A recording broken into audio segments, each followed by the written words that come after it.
जय श्री कृष्ण। प्रिय साधकों, यदि आप शीघ्र से शीघ्र भगवान से मिलना चाहते हैं, भगवत प्राप्ति करना चाहते हैं, तो इस वीडियो को पूरा अवश्य देखें।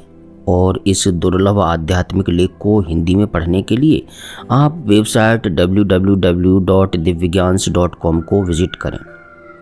प्रिय साधकों, जब किसी वस्तु के प्राप्ति की इच्छा होती है और वह वस्तु अत्यंत आवश्यक होती है, तब उसके न मिलने पर दुख होता है। यह स्वाभाविक है।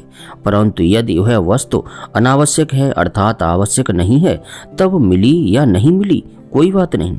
यदि मिल गई तब कौतूहल होता है और नहीं मिली तो कोई हर्ज नहीं, दुख नहीं होता। परंतु जो वस्तु आवश्यक है, जो जीवन में जरूरी है, जिसके बिना काम नहीं चलता, जिसमें मन की अत्यंत प्रीति है, ऐसी वस्तु के न मिलने पर दुख होता है। एक सज्जन ने भगवत प्राप्त गृहस्थ भाई जी से पूछा कि साधन करते करते इतने दिन व्यतीत हो गए, परंतु न तो भगवान का प्रेम प्राप्त हुआ और न भगवान प्राप्त हुए, इसका क्या कारण है? भाई जी बोले, इसका कारण तो भगवान जानते हैं, अपने तो जानते नहीं, फिर क्या बताएं। लेकिन भाई जी ने उससे पूछा कि भगवान के न मिलने पर क्या आपको दुख है, और प्रेम न मिलने पर आपके चित्त में अत्यंत बेचैनी है क्या? वे सज्जन बोले, कभी कभी होती है। भाई जी ने कहा कि यदि होती है तो बड़ा अच्छा, लेकिन आपने कोई व्यापार किया होता यह सोचकर कि इसमें इतना लाभ होगा और उस व्यापार में लाभ की जगह घाटा हो जाता, तब उस स्थिति में जैसी बेचैनी होती वैसी बेचैनी क्या भगवान के न मिलने पर होती है? वे सज्जन बोले, वैसी तो नहीं है। वे सच्चे व्यक्ति थे, उन्होंने ठीक ठीक बता दिया। प्रिय भक्तों, जब संसार की वस्तुओं के न मिलने पर जैसी बेचैनी होती है, वैसी बेचैनी भगवान के न मिलने पर नहीं होती है, तब यह मानना चाहिए कि भगवान के प्राप्ति की जैसी चाह होनी चाहिए, वैसी चाह हमारे अंदर पैदा नहीं हुई है। वे सज्जन भाई जी से बोले कि आप एक बड़ी सीधी बात बताते हैं कि भगवान का मिलना सुलभ है, परंतु मुझे तो इतना साधन करने पर भी नहीं मिले। भाई जी बोले, भैया, भगवान का मिलना सुलभ इसलिए बताते हैं कि भगवान कर्म के फल नहीं हैं, भगवान चाह के फल हैं। संसार के जितने भी भोग पदार्थ, अवस्था, स्थितियां और प्राणी हैं, ये सब के सब कर्म से मिलते हैं। वैसा कर्म पहले बना हुआ होता है, तभी उनका वैसा फल मिलता है। प्रिय साधकों, संसार की प्रत्येक स्थिति अवस्था की प्राप्ति में कर्म अपेक्षित है, अर्थात कर्म करना ही पड़ेगा। वह चाह से, इच्छा से नहीं मिलती है। धन की चाह, मान की चाह और अधिकार की चाह कौन नहीं करता है, परंतु सबको नहीं मिलता है।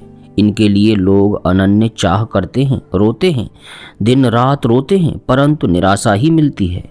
कठोर परिश्रम करने पर भी, चाह करने पर भी धन नहीं मिलता है, परंतु भगवान चाह करने पर अवश्य मिल जाते हैं। इसलिए भगवान का मिलना सहज है।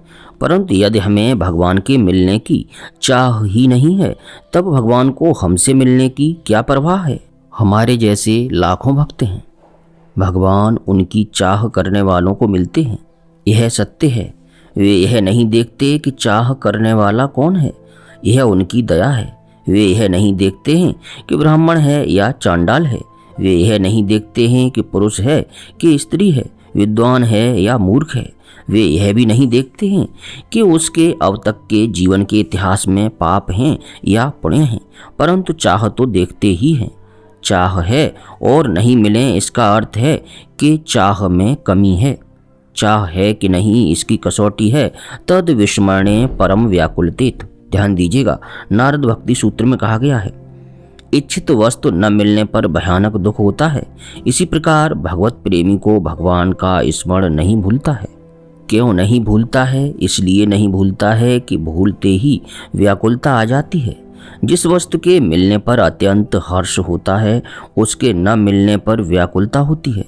जिसकी आवश्यकता होती है, उसके न मिलने पर व्याकुलता, बेचैनी होना स्वाभाविक है। जो चाहते हैं वैसा न मिलने पर बेचैनी होती है। जैसे कहीं जाने के लिए तैयार होकर स्टेशन पर जाएं और देखते देखते गाड़ी छूट जाए, तब बड़ा दुख होता है। यह कसौटी है। यदि आप भगवत प्रेम चाहते हैं, भगवान का भजन चाहते हैं, भगवान का मिलन चाहते हैं, तब इसके लिए छटपटाहट, व्याकुलता आपके मन में होती होगी। अगर नहीं होती है तब चाहते ही नहीं हैं। यह सीधी बात है। आप चाहते हैं, इसकी परीक्षा यही है कि आप व्याकुल हैं अथवा नहीं। अगर व्याकुल नहीं होते हैं तो इसका अर्थ साफ साफ है कि आप चाहते ही नहीं हैं। अतएव भगवान से मिलने की चाह पैदा करनी चाहिए, क्योंकि भगवान का मिलना किसी साधन का फल नहीं है। भगवान को प्राप्त करने की अनन्य उत्कट चाह जिसके मन में पैदा हो जाए, उसके लिए विधियों की आवश्यकता नहीं है। कहा जाता है कि इतना लाख जप करने पर भगवान मिल जाएंगे। यह ठीक है, शास्त्रीय बात है, लेकिन उतने लाख की आवश्यकता नहीं है। भगवान संख्या से नहीं मिलते, भगवान क्रिया से नहीं मिलते।